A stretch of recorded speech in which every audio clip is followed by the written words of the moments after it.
Բարեկամներ, ողջունում եմ ձեզ։ Սկսում ենք մեր ինքնությունը նախագծի հերթական դրվագը։ Շատերը փորձում են այս հաղորդման մեջ փնտրել իրենց հուզող հարցերի պատասխաններ։ Ոմանք փնտրում են քաղաքականություն, ոմանք փնտրում են մշակույթ, ոմանք փնտրում են ուղղակի հետաքրքիր պատմություններ։ Եվ բոլորը ըստ էության ճիշտ են անում, որովհետև այս հաղորդման, այս նախագծի բուն նպատակը մեզ հուզող ոչ պարտադիր այժմեական, այսպես ասած, հենց այս պահին տեղի ունեցող հարցերի խորը քննարկում է, բայց այն կարևոր հիմքային, կոդային հարցերի քննարկումն է, որոնք մեզ որպես ազգի, որպես ժողովրդի, որպես պետության պահում են, այսինքն այն ԴՆԹ-ն, որի վրա հենվում է մեր ինքնությունը։ Տարբեր ազգեր անցնում են այդ ճանապարհով, փորձում են հասկանալ իրենց, մենք էլ փորձում ենք հասկանալ ինքներս մեզ, մեր հյուրերի օգնությամբ, մեր հյուրերի աչքերով նայելով մեր աշխարհին, հայկական աշխարհին։ Այսօր իմ զրուցակիցը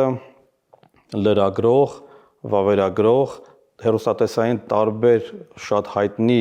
ծրագրերի նախագծերի հեղինակ Արտյոմ Երկանյան։ Արտյոմ, ողջունում եմ։ Կարծում եմ, որ մենք դույով խոսենք, մեր հեռուստադիտողները չեն նեղանա, քանի որ մենք ընկերներ ենք, վաղուց միասին եւ ճանաչում ենք եւ տարբեր հարցերում ներգրաված ենք եղել եւ իհարկե դու որպես լրագրող, որպես մասնագետ շատերի համար նաեւ role model ես դարձել, այսինքն օրինակ ես դարձել։ Ես հիշում եմ, թե իմ ուսանողները ինչպես էին ուղղակի ցկտում գալ քեզ տեսնել, որ երբ որ ասում են, որ մենք պիտի գնանք շանթ հեռուստաընկերություն, շատերի ցանկություններ քեզ տեսնել, ինչը կարևոր է, որովհետև ուսանողներն էլ այսինքն փորձում են նմանվել, տեսնել, ծանոթանալ։ Արի սկսենք հասկանալու, թե ինչպես ստացվեց, որ դու ավարտեցի ռուսաց լեզու եւ գրականության ֆակուլտետը։ Դե երևի հիշում ես մեր սերնդի այդ սերնդակիցներից շատերի ընտանիքները ռուսախոս էին, այդ ժամանակ ընդունված էր, ավելի առաջադեմ էր համարվում ռուսական կրթությունը։ Դե օբյեկտիվ բան էլ կար դրանում, որ իսկապես ռուսական դպրոցները ավելի ուժեղ էին։ Այդ իմաստով բնական է կարելի էր հասկանալ ծնողին, որը զավակին ուզում էր ավելի լավ կրթություն տալ։ Իրականում հարցը վերաբերում է նրան, թե իսկ ինչպես եղավ, որ այդտեղից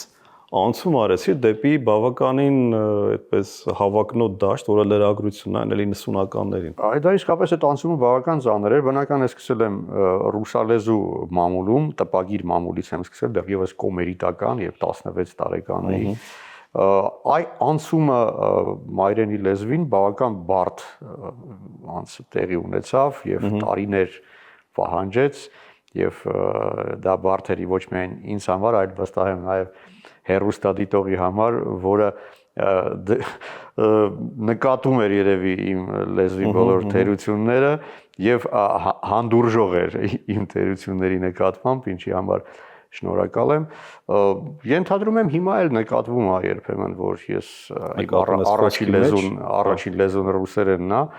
բայց մյուս կողմից դա միշտ չէ որ թերություն է, երբեմն նույնիսկ առավելություն, որովհետև այդ գործիքը, որի միջոցով կարողանում ես ավելի շատ ինֆորմացիա կուտակել, հավաքել, այսինքն ինչքան լեզու գիտես, այդքան ավելի շատ առավելություններ ունես, բնական է։ Բայց լրագրությունը ամեն դեպքում քեզ համար դժվար չէր որպես մասնագիտություն այն առումով, որ համենայնիվ լրագրողը իրական լավ լրագրող է, խոսքը այդպես ուղղակի մասնագիտության մասին չի, այսինքն լրագրողը ամեն դեպքում կոչում է։ Պիտի սիրես այդ աշխատանքը, թե ուղղակի հարմար էր, ստացվեց այդպես։ Ուսումա սիրելու մասնագիտությունը, դժվար է չսիրել, որովհետև ես միշտ համարել եմ, որ հիմա էլ աշխարհի լավագույն մասնագիտությունն է, ու ես դրա մասին էլ եմ հաճախ հիշեցնում, երբ առաջին հոդվածս հրատարակվեց թերթում եւ առաջին էջում կոմերիտական պաշտոնաթերթի եւ ինձ դրա համար 14 ռուբլի հոնորար դուրս գրեցի, ես համարում եի, որ տեղի է ունեցել աշխարհի ամենամեծ անարդարությունը։ Անարդարությունը։ Այո, իհարկե, քիչ է ինձ իմ հոդվածը թերթում տպել են, հələ մի բան էլ ինձ փող են դրա համար տալիս, հա։ Այդ ժամանակ ես այդպես էի համարում, որովհետեւ process-ը ինքնին ոչ պակաս հետաքրքիր է, քան արդյունքը։ Այդ իմաստով ես համարում եմ, որ իսկապես ես աշխարհի լավագույն մասնագիտության տերն եմ, որը ինձ հնարավորություն է տալիս շրջել աշխարհով, շփվել հետաքրքիր մարդկանց հետ, առնչվել կարևոր իրադարձություններին եւ թեմաներին։ Ուրախ եմ, որ ստացվեց այնպես, որ այդ մասնագիտությունը ձեռք բերեց։ Իհարկե մենք խոսենք քո մի քանի նախագծերի մասին, հատկապես աշխարհի հայերը հաղորդաշար, որ շատ հայտնի քեզ դարձրեց, ըստ էության դա, այսպես ասած, քո երևի ֆլագմանային հաղորդումն է, որը ֆանտաստիկ բան է։ Երևի թե դրանից հետո շատ ու շատ էլի փորձեր եղան տարբեր հեռուստաընկերությունների կողմից նման ձևաչափ, այսինքն հայերը դրսում տարբեր ձևերով հասկանալ իրենց, բայց հետաքրքիր որ արդյոք լրագրող լինելը նաև դժվար չի իրականում բացի հաճելի, բացի այն որ կա այդ օրինակ հաճախ երբ որ ես հաղորդում եմ վարում, մարդիկ կարծում են որ ես լրագրող եմ, ես միշտ ասում եմ ես լրագրող չեմ։ Հաղորդում վարել դերև չի նշանակում լինել լրագրող։ Դու լրագրող ես եւ դա քո եւ մասնագիտությունը եւ կոչումն է, բայց դա դժվար չի անընդհատ այդ երբեք առաքելությունը տանել։ Ես արել եմ միայն այն, ինչ ինձ հաճույք է պարգևել։ Ես ինքս եմ ընտրել ֆորմատները, թեմաները, ուղղությունը, այդ իմաստով ես նաև շնորհակալ եմ հեռուստաընկերությունների ղեկավարներին, որոնցում ես աշխատել եմ, հա, որոնք չեն սահմանափակել ինձ, երբեք ես հանձնարարություն չեմ կատարել բոլոր ինֆորմատների հեղինակը ես եմ, թեմաների, անձերի ընտրության մեջ որևէ սահմանափակում չեմ ունեցել։ Բայց դա բացառիկ բան է, թամպես լրագրողներին անկախ իրենց կալիբրից, կոպիտ ասած կամ մեղմ ասած, հաճախ խմբագիրները պարտադրում են որոշակի քաղաքականություն, որոշակի օրինակ սև ցուցակ, որ այս մարդկանց մենք չենք կանչում։ Դե գիտես, ես ընտրել եմ ինձ համար նիշա, որում այդ խնդիրները գրեթե չկան։ Հենց այդ նպատակով ես խուսափում եմ արդեն մոտ 20 տարի է ինչ ներքին քաղաքականությամբ ընդհանրապես չեմ զբաղվում, որպեսզի այդ քո ասած խնդրին չբախվեմ։ Այն նիշայում, որում ես եմ աշխատում, բարեբախտաբար այդ խնդիրը չկա, իսկ եթե նկատեմ, որ առաջանում է, կընտրեմ ինձ համար ուրիշ նիշա։ Եթե ինչ-որ մի թեմա ես ուզում լուսաբանել, բայց այդքանն էլ դու չունես տեղեկություն, ինչ ես անում։ Կամ հայթայթում եմ այդ տեղեկությունը, կամ չեմ անդրադառնում այդ թեմային։ Մարդու դիմում ես, որը քեզ կարող է խորհուրդ տալ, այսինքն կոնսուլտացիա անցկացնել, թե պարտադիր կարդում ես ինչ-որ մի գրականություն։ Հիմա հեշտացել է, բայց առաջ ավելի դժվար էր։ Բոլոր տարբերակներն էլ աշխատում են, եթե ես իմանամ, որ դու այդ մարդու մասին ավելի շատ բան գիտես, քան ես, կդիմեմ քեզ, վստահ եմ դու էլ ինձ ճիշտ խորհուրդներ կտաս։ Փորձեմ ուղղակի հեռուստատողն մի փոքր ներկայացնել լրագրողի եւ մեկնաբանի այդ օրը, անատոմիան, այսպես ասած, իր աշխատանքի, որովհետեւ հաճախ շատերը լավ չեն պատկերացնում, երբ որ տեսնում են մարդը հեռուստացույցից այն կողմ խոսում է, մտածում որ դա շատ հեշտ է, էլի ով էլ ասես կարող է անել այդ աշխատանքը, կամ միգուցե տենց չեն մտածում։ Գիտես, հեշտ է, իսկապես հեշտ է նրա համար, ով արդեն ապահովել է ինչ-որ բագաժ, բացի այն, որ ես առավոտյան արթնանալուց լրահոսի մեջ եմ մինչև այն պահը, երբ քնում եմ, բայց ես աշխարհի հայերը հաղորդում արդեն 16 տարի է ինչ անում եմ 11 թվից հունվարի 23-ից։ Ահա իմ ամենօրյա մեկնաբանությունները լրատվական թողարկման մեջ, եթե չեմ սխալվում, 25 տարի է ինչ այդ ձևաչափը գործում է, որը տարօրինակ է, ես չգիտեմ հեռուստատեսությունում տենց ձևաչափ կա, ամփոփող, որը 20-քառորդ դարի պատմություն ունի, բայց ասում են, եթե մի բան աշխատում է, ուրեմն ձեռք մի տուր։ Դե իրականում չեմ դժգոհում, վարկանիշը բավական բարձր է, մինչև կես միլիոն դիտումներ է ունենում միայն Facebook-ում, դրան գումարած։ Դա տարբեր իհարկե 50,000-ից կամ 100,000-ից սկսած, այսինքն աշխատում է, բայց այդ ինչի է ինձ դա հեշտ, որովհետև ես այդ 25 տարվա ընթացքում յուրաքանչյուր թեմայի վերաբերյալ այդ տեղեկատվական բանկը ինձ մոտ պահպանված է։ Եթե ես անդրադառնում եմ մի թեմայի, ես ինձ դժվար չի վերհիշել, թե 11 կամ 19 թվականին նույն թեմայի վերաբերյալ ես ինչ եմ ասել եւ ինչ տեղեկատվական բագաժ կա այդ թեմայի վերաբերյալ։ Դա հաշվի առնելով դժվար չի։ Եթե այսօր նոր սկսնակ լրագրող է դրանով զբաղվի, միգուցե իրեն ավելի դժվար լինի։ Եղել է ինչ որ բաղ, որ ուզեցել ես թողնել։ Այսինքն ինչ-որ դժվարության ես բախվել, որովհետև իրականում բոլորն էլ աշխատանքի ընթացքում, հատկապես պրոֆեսիոնալները, ինչ որ մի հարցում ուղղակի կարող է այսպես իրենց մոտ ինչ որ հարց առաջանա, արդյոք ես ճիշտ եմ անում, որ շարունակում եմ այս մասնագիտության մեջ մնալ։ Մասնագիտության վերաբերյալ չէ, կոնկրետ ֆորմատի, կոնկրետ հաղորդաշարի դեպքում, այո, եղել են մտքեր, Նաև այդ իմ հիշատակած նիշան հաշվի առնելով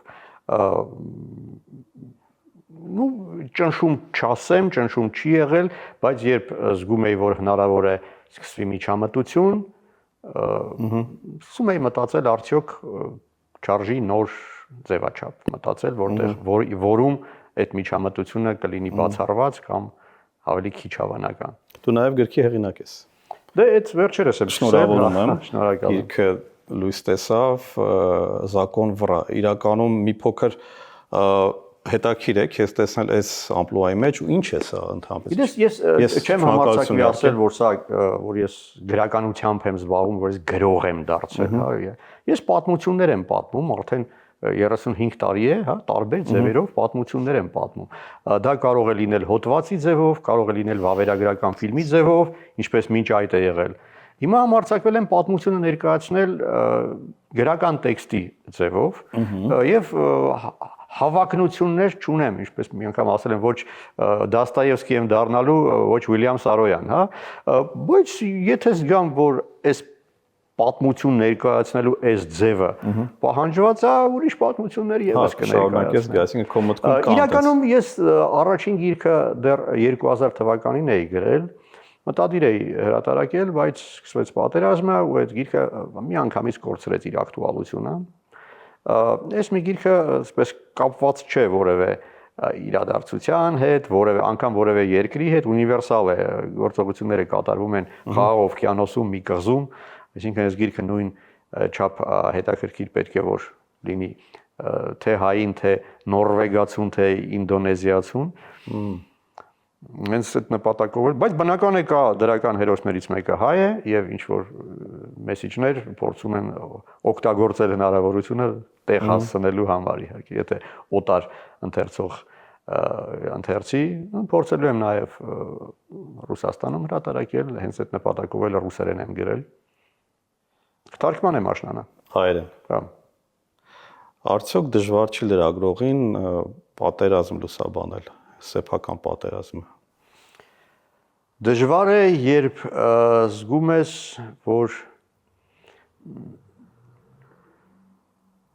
լավ բան չունես ասելու։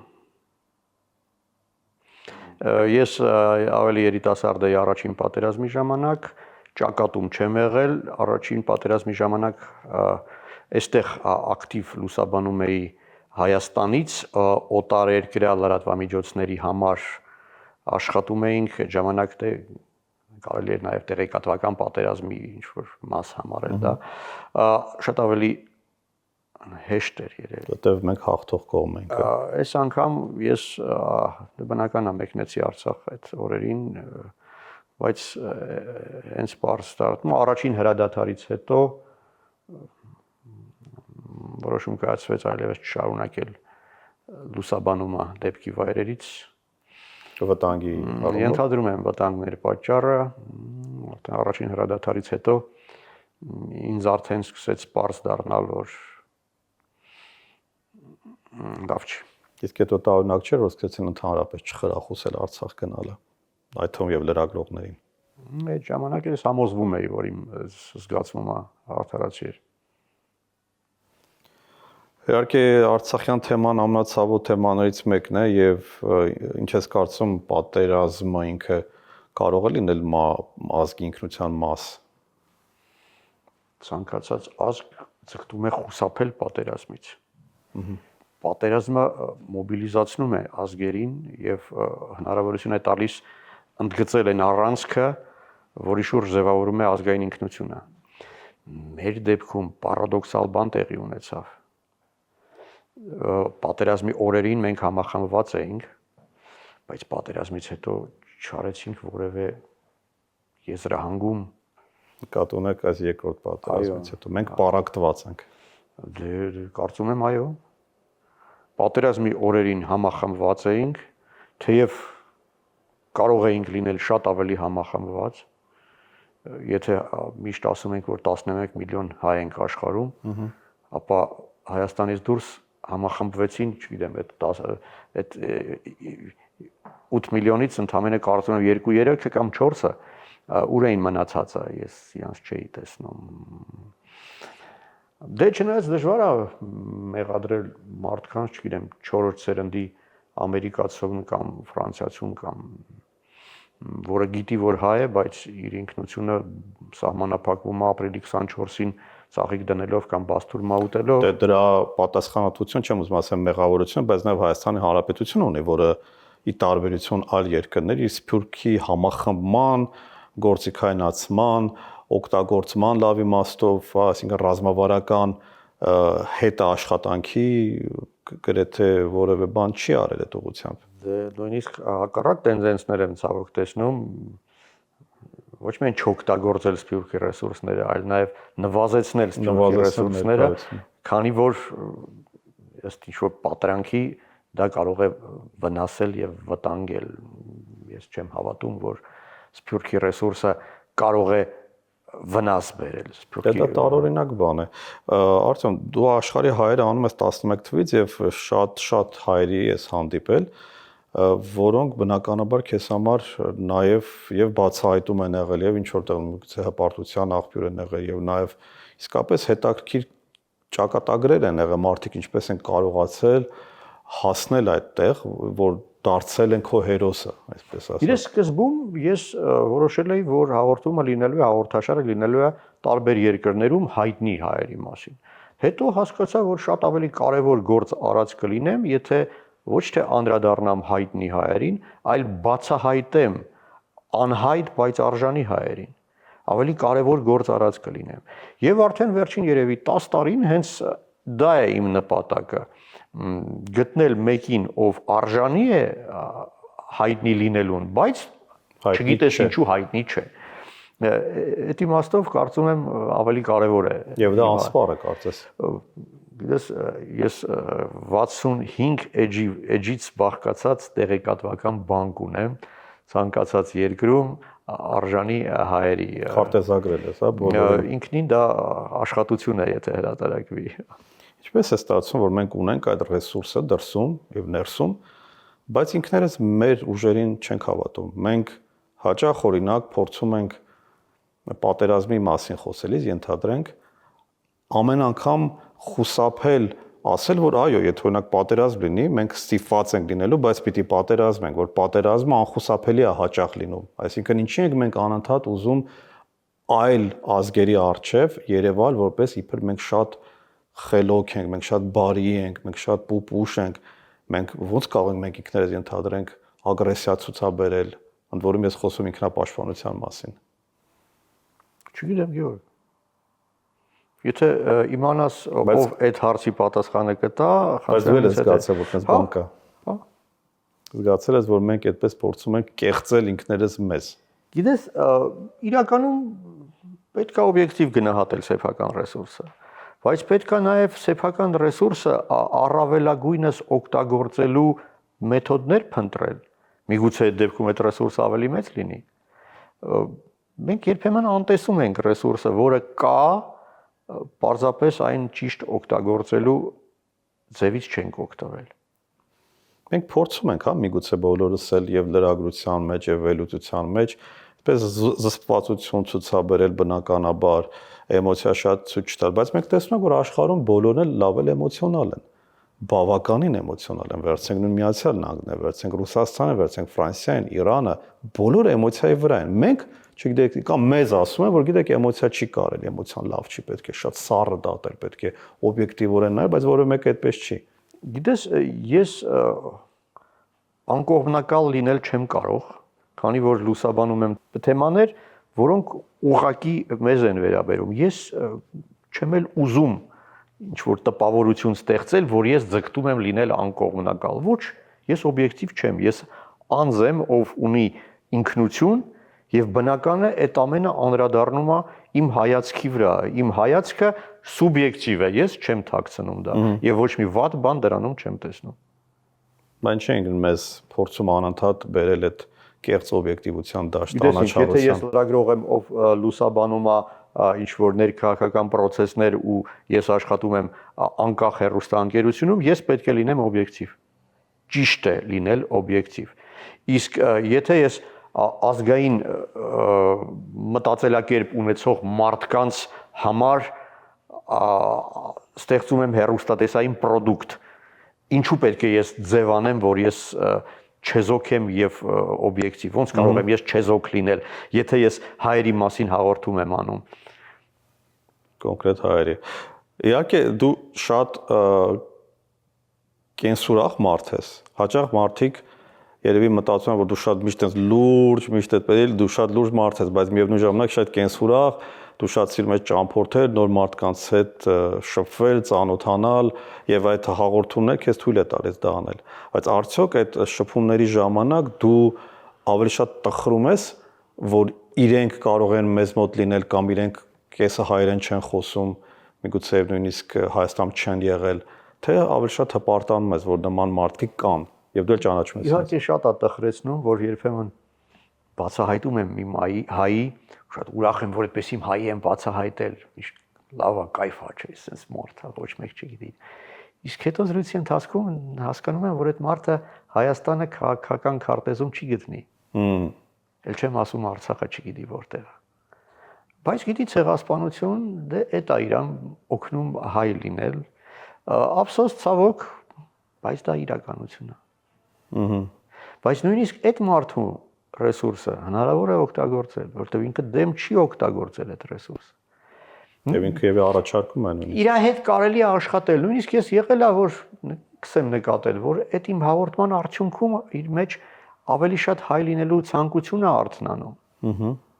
Դու իրեն մոտիվացրել ես, արթնացրել ես իր մեջ։ Դե ինչ որ չափով երևի շատ մեծ չէ, բայց եթե 1-2 եղել է, չգիտեմ, այդ մարդկանց բերել եմ դեսպանություն, հյուպատոսություն, այդ է սա մեր մշակույթի բանն է, ատաշեն է, միգուցե աշխատեք, ինչ որ բան դրանից սկսվում է, շատ դեպքեր ա եղել, երբ իմ հաղորդման արդյունքում մարդը որոշել է քաղաքացիություն ստանալ Հայաստանի։ Այո։ Որը որոշել է Հայաստան գալ։ Ես մի քանի կոնկրետ դեպք տենց եղել է, դա էլ համարում եմ ինչ-որ մի օգտակար գործ եղել եմ էլի այդ պահին։ Հետաքրքիր է, որ մարդիկ ապրում են դրսում, շատ հաճախ իրենք չեն եղել Հայաստանում եւ դու իրենց բացահայտում ես, որովհետեւ դու ինքդ փնտրում գտնում ես, թե ինչ-որ մարդիկ քեզ հուշում են, որ sense մարդիկ կան։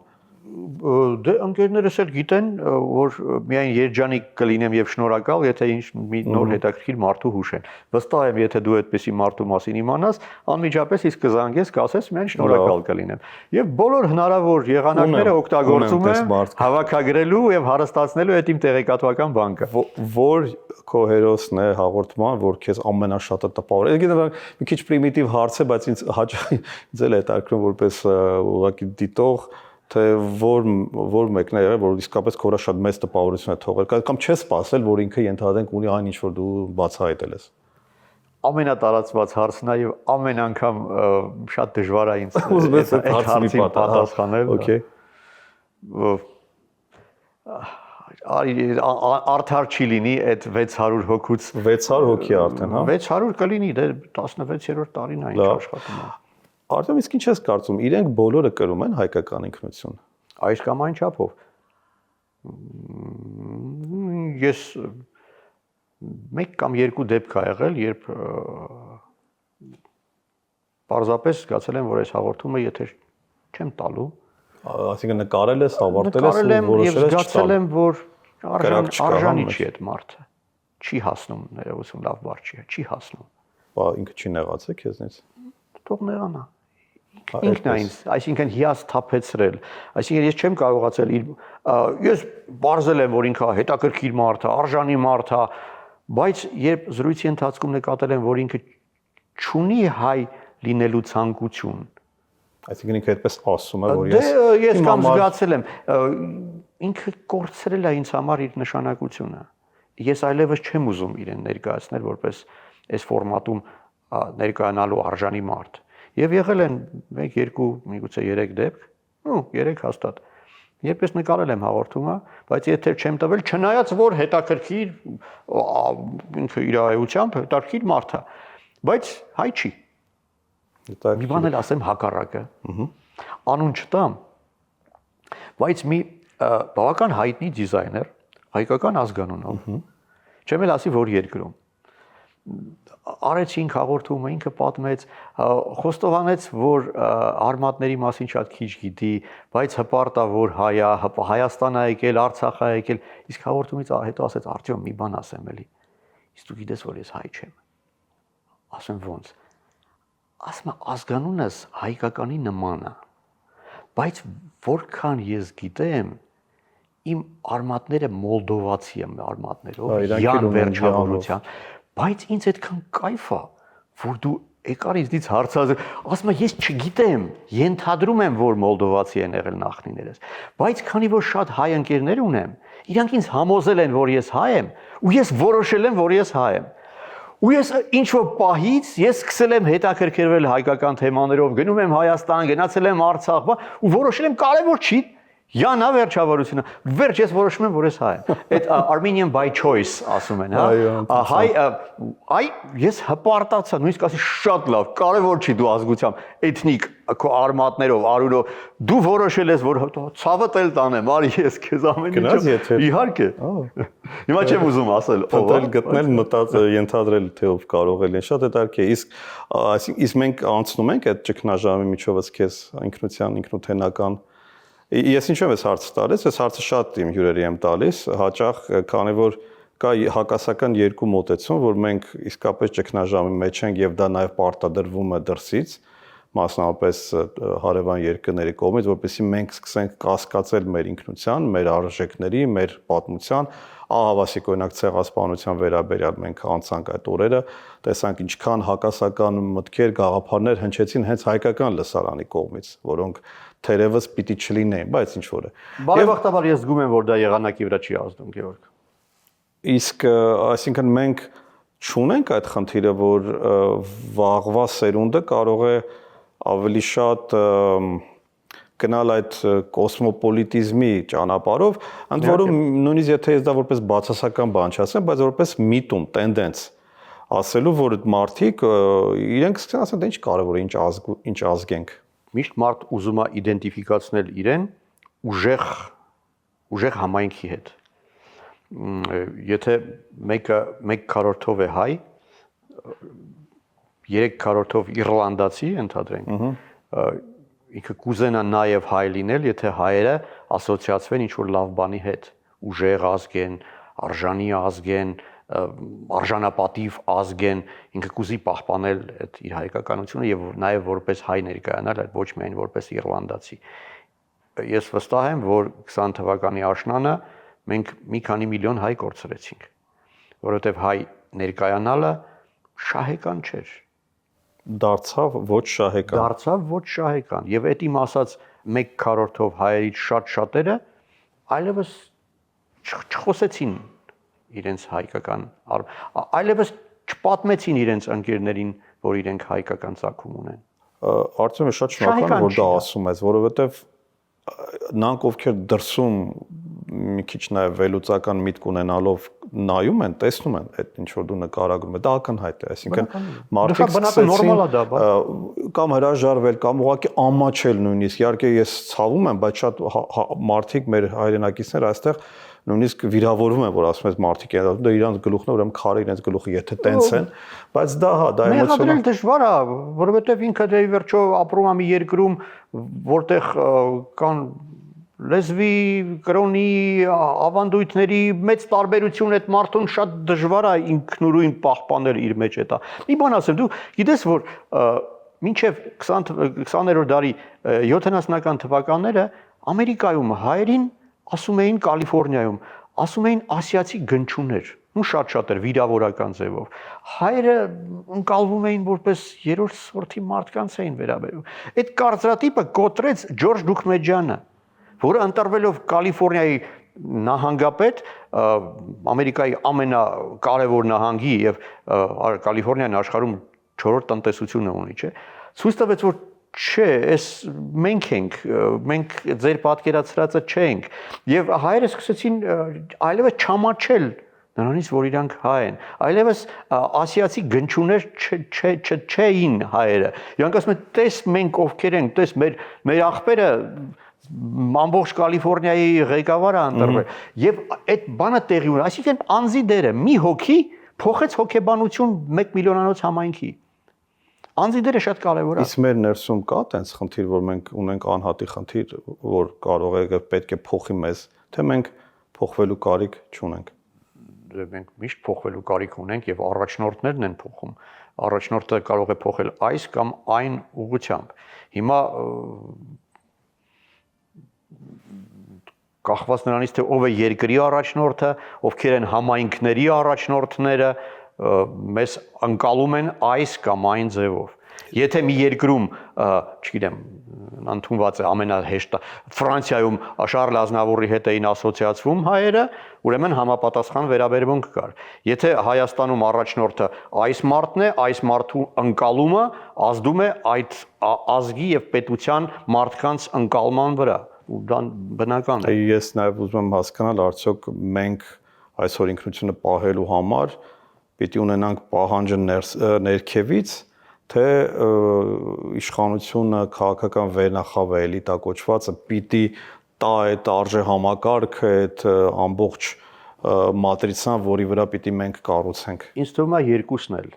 Իրականում այդ էլիտա ասածը դա ոչ միայն քաղաքականությունում է այդ էլիտան, հա, այդ էլիտան կարա չձգտի պետական կառավարման, բայց ունենա պատասխանատվություն եւ փորձի անել, եթե ի վերջո պետությունը այս կամ այն պատճառով չի կարող կամ չի ուզում կատարել ինչ-որ առաքելություն, միգուցե դա պետք է անեն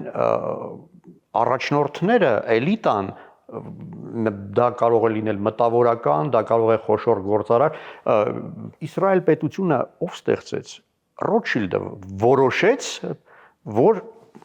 ուզում է, որ Իսրայելում, որ այդ Պաղեստինում ձևավորվի իսրայելական պետություն։ Դեռ այն ժամանակ, երբ դա հեքիաթ էր թվում։ Մի այլի անձի դերը, չէ՞։ Այդ մարդը ուներ կարողություն, ուներ տեսլական, ուներ ամբիցիաներ եւ որոշեց պարզապես Պաղեստինում սկսեց հող առնել, սկսեց փող վճարել մարդկանց, ովքեր կհամաձայնվեն եւ կմեկնեն այնտեղ կիբուցներ կառուցելու։ Անձի դերը այսօր Իսրայելում չկա մի քաղաք, որի կենտրոնական փողոցներից մեկը Ռոթշիլդի անունը չկրի, բայց այդ մարդը արեց այն, ինչ կարող էր անել, թույլ էր տալիս իր կարողությունը, բայց չկար պետություն, դրա համար ոչ պետական ինչ որ համայնքներ դա կամ արդեն պետության ձևավորման փուլում Իսրայելում պրոֆմիություններ գիստադրուտ էր կոչվում, պրոֆմիություններ, որը ձևավորեց իսրայելական պետությունը։ Պետական քաղաքական կառույցներ կային, սիոնիստական տարբեր շարժումներ, բայց քանի դեռ իրանք իրար մեջ կռիվ էին անում, այս գիստադրուտ այդ պրոֆսայուզը տեղում կառուցում էր պետություն։ Հիմա եթե պետական կառույցները չեն կարողանում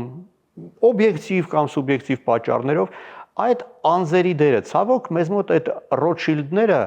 միշտ ձգտում են իշխանության։ Մինչդեռ կարելի է անգամ իշխանություն։ Իրենց թվում է, չեմ ասում, որ անպայման սխալ, միգուցե դա ամենակարճ ճանապարհն է, եթե դու ունես տեսլական, ունես կամք, ուզում ես դա իրականացրած լինես եւ վստահ ես, որ դա ճիշտ է, իհարկե ամենակարճ ու հեշտ ճանապարհը դա իրականություն դարձնելու, մտնել իշխանություն, վերցնել իշխանություն եւ պարտադրել քո ուզած պատկերացումը։ Դա մի տարբերակն է, բայց եթե դա դժվար է, հնարավոր չէ, իսկ միգուցե առանց դրա էլ հնարավոր է դա անել։ Եթե դու շատ մեծ կարողություններ ունես ու համարձակ տեսլական ունես, միգուցե փորձես համախմբվես քո նմանների պես ու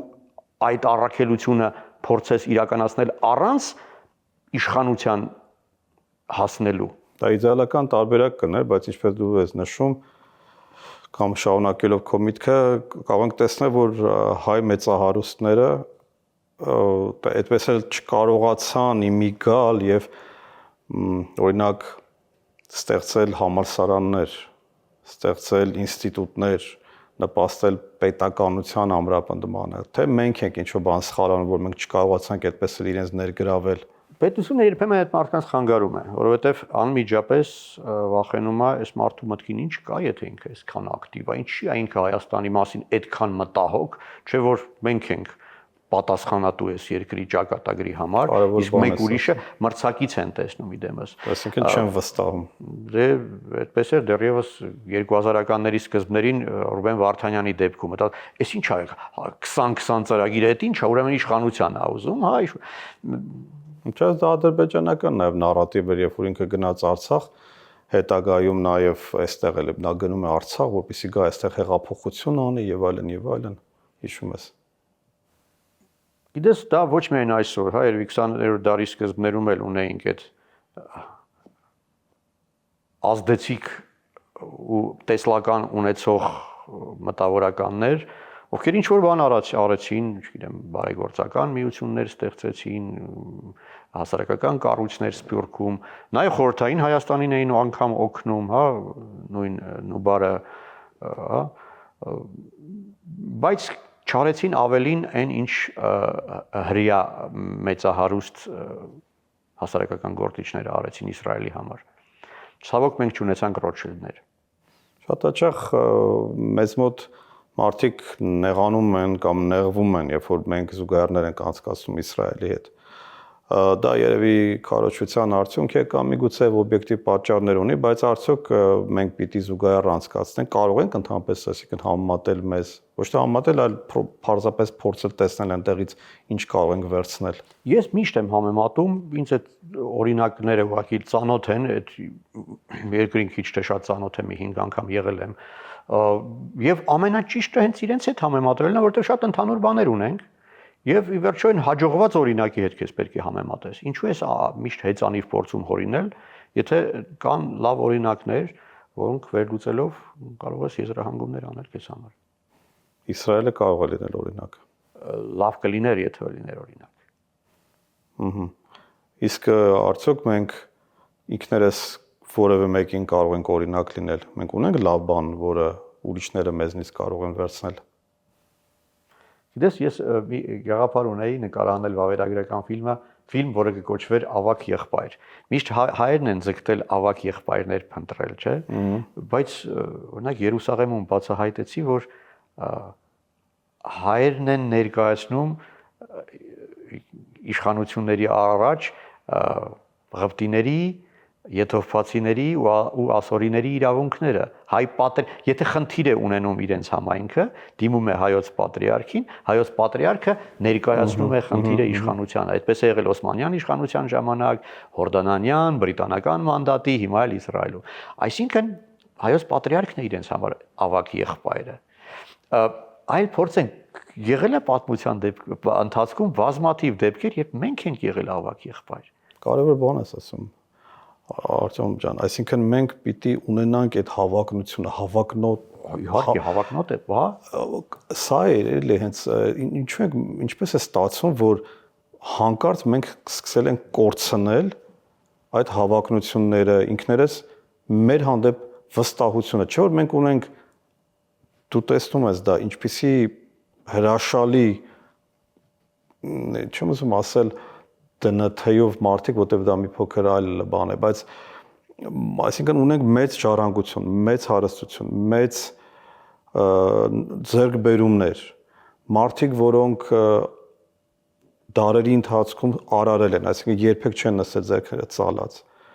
Բայց արի ու տես մենք այսօր եկել կանգնել ենք եւ կարծես թե թող հանկարծ սա վիրավորական չթվա, բայց կարծես մուրում ենք մեր իրավունքը լինելու։ Ոչ թե մենք ունենք այդ իրավունքը եւ պաշտպանում ենք, այլ կարծես խնդրում ենք այլոցից, որ իրենք թողնեն, որ մենք լինենք։ Դե ենթադրում եմ պատերազմն էր պատճառը, մեր պարտությունն էր պատճառը։ Մենք օբյեկտիվորեն պարտվել ենք բոլորս եւ չենք կարող այդ կոմպլեքսից դուրս գալ։ Ինչքան շուտ մենք ձեռբազատվենք պարտվածի այդ կոմպլեքսից, քան ավելի շուտ այդ խնդիրը կլուծենք, որի մասին ասում ես։ Իսկ ինչ է պետք դրա համար նոր սերնդին, ինչպես մենք կրթենք, արդյոք օրինակ նույն հեռուստաընկերությունները ունեն այդ առումով անելիք, թե իհարկե հեռուստաընկերությունը վերջո բիզնես է, արի խոստովանենք, որ դա նաև բիզնես է։ Այստեղ չի խանգարում, ես բիզնես կառույցում աշխատելով փորձում եմ ինչ-որ առաքելություն իրականացնեմ։ Եվ կարծում եմ իմ հաղորդաշարը եւ իմ մեկնաբանությունները եթերային ինչ որ չափով, փոքրիկ իհարկե չափով նպաստում են դրան, որ մենք ունենանք այդ ամբիցիան, որ մենք համարենք մեզ արժանապատիվ ազգի ներկայացուցիչ, առաջադեմ ազգի ներկայացուցիչ, եթե յուրաքանչյուրս մեր տեղում անենք դա, միգուցե ավելի հեշտ կարողանանք հաղթահարենք պարտվածի այդ բարդույթը։ Բայց ամբողջ խնդիրը այն է, կարծես, որ մենք չենք ուզում, ինչպես որ շատ եւ շատ այլ հարցեր, առերեսվել այդ խնդրին եւ խոստովանել, որից հետո նոր պիտի սկսի այդ բուժումը։ Կարծես էլի ուզում ենք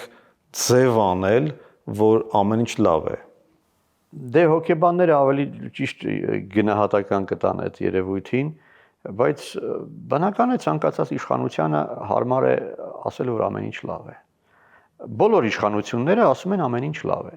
Հիմա պետք է լինեն հեղինակավոր մարդիկ, ովքեր ասեն, օքեյ, պետք է ձգտենք, որ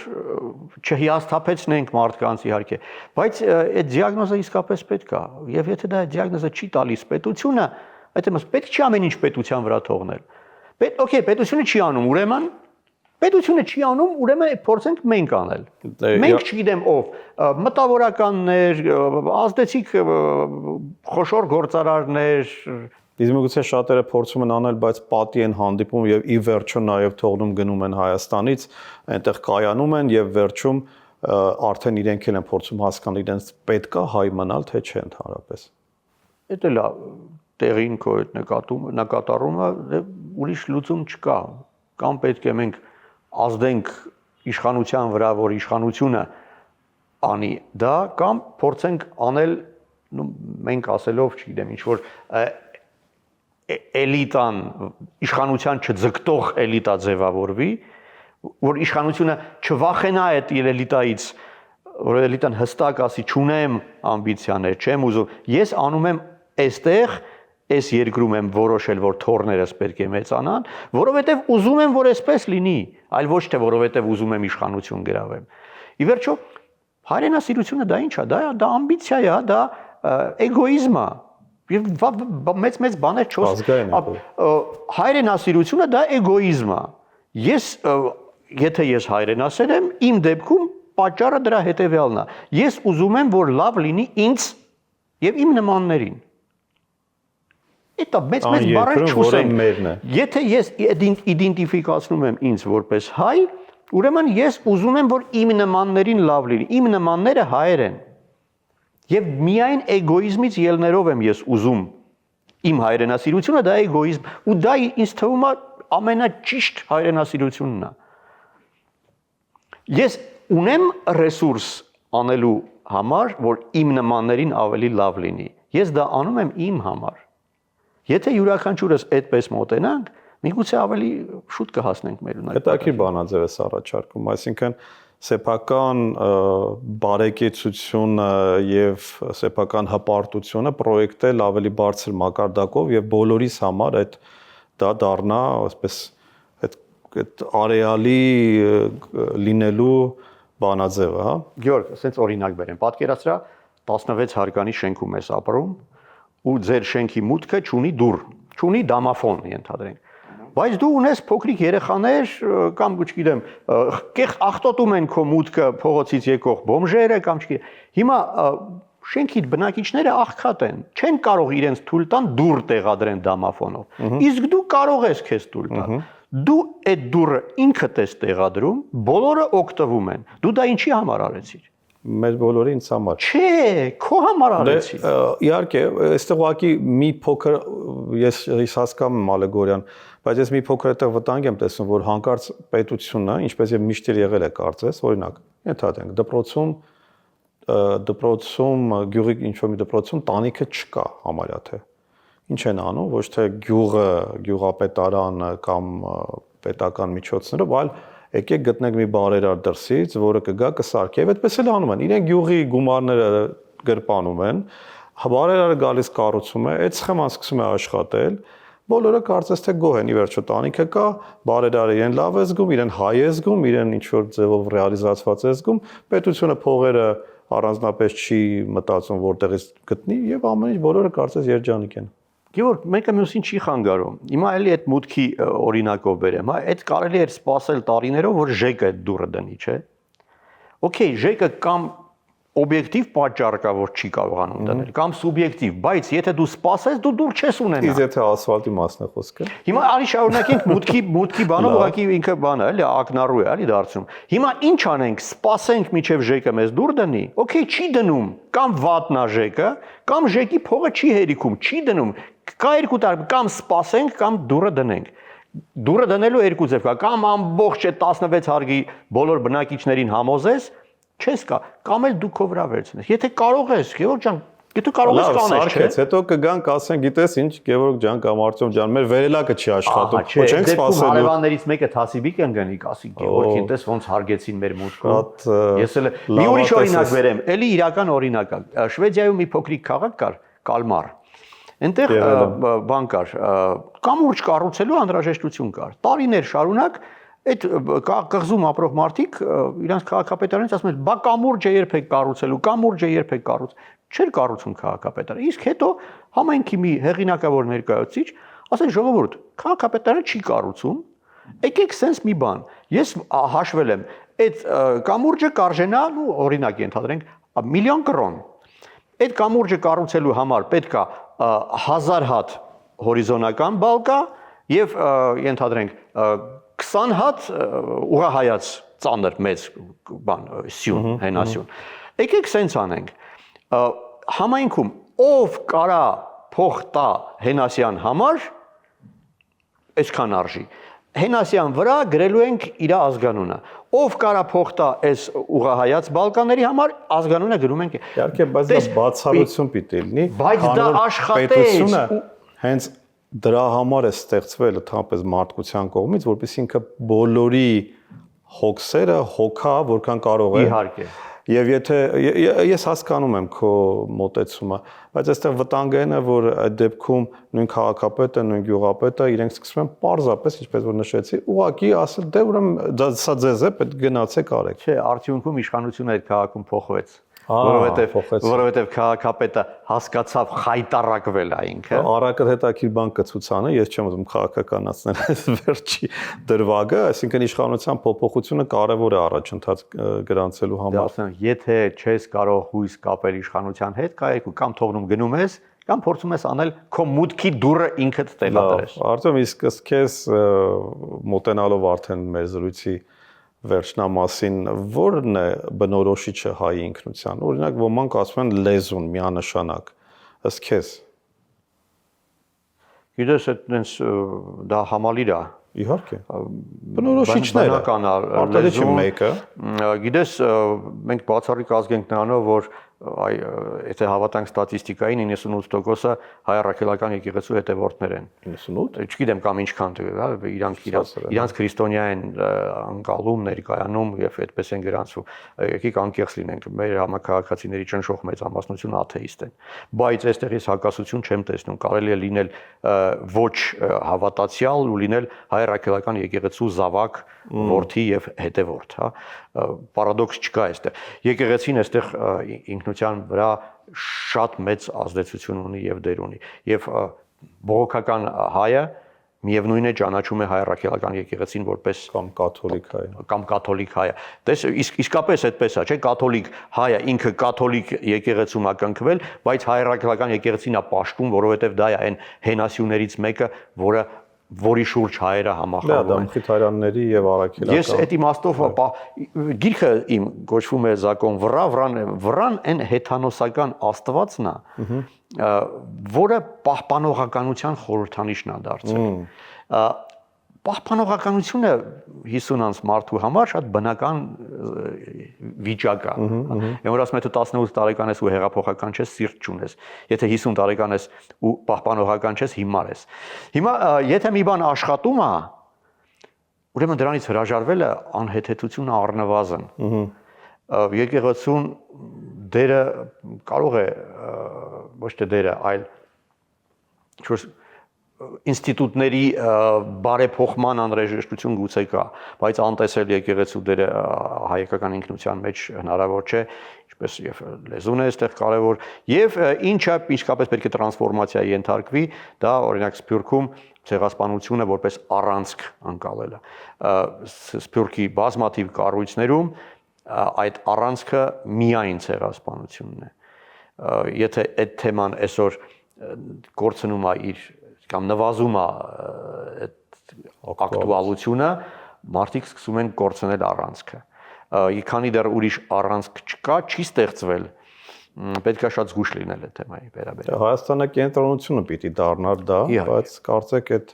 հայտարարեցին ժամանակին 18-19 թվականներին, հիշում եք, Հայաստանը կենտրոնություն եւ այլն, բայց դա ինչպես եւ շատ ու շատ այլ կոնցեպտներ մնացին միայն թղթի վրա։ Հիշում եմ նույն թվականներին այսպես կարգախոս էր Սփյուռքի նախարարությունը առաջ քաշել մեկ ազգ, մեկ մշակույթ, հիշում ես։ Այո։ Ինձ թվում է դա վտանգավոր կարգախոս էր, որովհետեւ հայերի դեպքում ավելի տեղին կլինի մեկ ազգ 100 մշակույթ կարգախոսը, ինչպես օրինակ Իսրայելում է։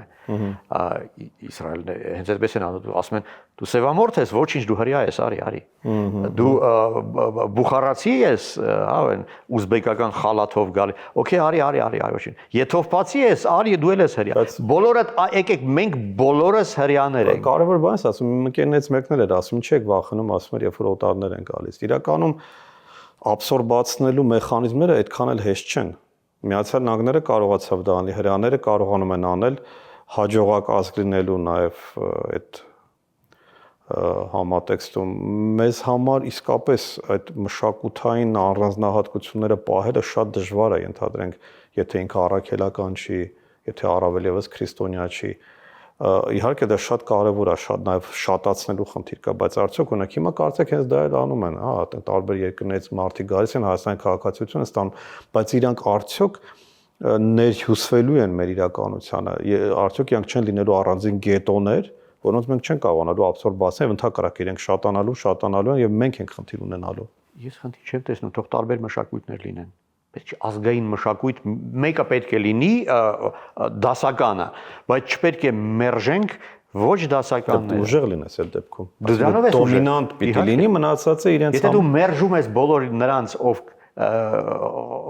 չեն խոսում գրական հայերենով, դու կորցնում ես այդ մարդկանց ռեսուրսը։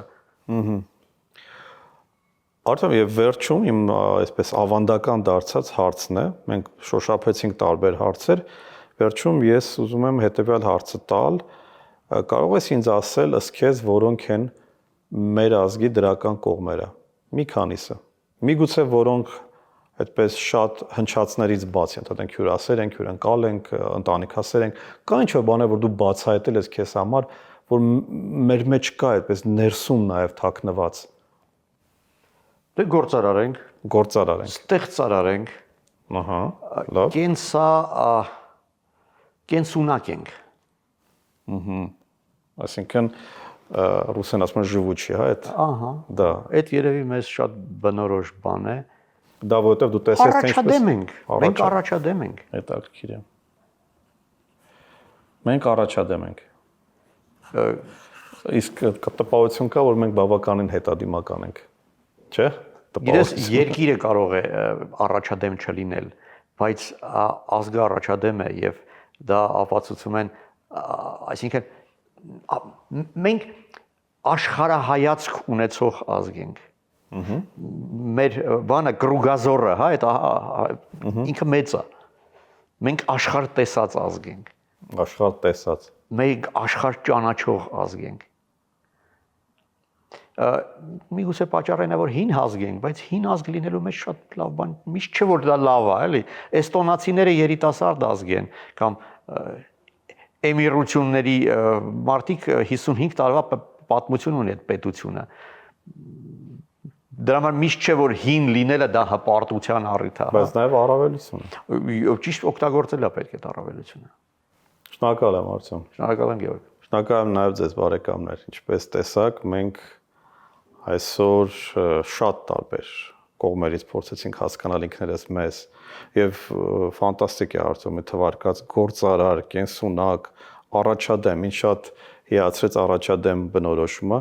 որովհետեւ ընդհանրապես կարծես տպավորություն կա, որ մենք առաջադիմության առումով խնդիր ունենք կամ մենք ժամանակակից ազգ ենք, կարծում ես։ այստեղ պարադոքս կնկատես, հա եթե ես ասում եմ առաջադեմ, ապա ոնց կարող եմ չհամաձայնվել, որ ժամանակակից։ Բայց կարծում եմ երևի չէ, ու մոդեռնիզմը մեր մեջ չէ, մենք պահպանողական ենք, բայց առաջադեմ, այստեղ չկա հակասություն։ Պահպանողական Չկա այստեղ հակասություն, ես պատրաստ եմ վիճել։ Շատ լավ, շնորհակալ եմ բարեկամներ, որտեղ այս հակասությունները կամ հակասությունների բացակայությունը հենց այն աշխատանքն է, որ մենք ինքներս մեր մեջ տանում ենք, եւ որպես անհատներ, ինչպես որ Արտյոմը նշեց, այսինքն անհատների վրա շատ բան կա պատասխանատվություն բնականաբար, որտեղ պետությունը անհատներից է բաղկացած, բայց կա նաեւ այդ կոլեկտիվ համայնքային պատասխանատվությունը, որը եւս մենք պիտի հնարավորինս առաջ տանենք եւ նաեւ համախմբելով դրսի հայրեն, որտեղ մեր մեծագույն ռեսուրսն է դա եւ մեր առավելությունն է, մեր հարստությունն է։ Շնորհակալություն ձեզ բարեկամներ եւ ամենակարևորը չվհատվեք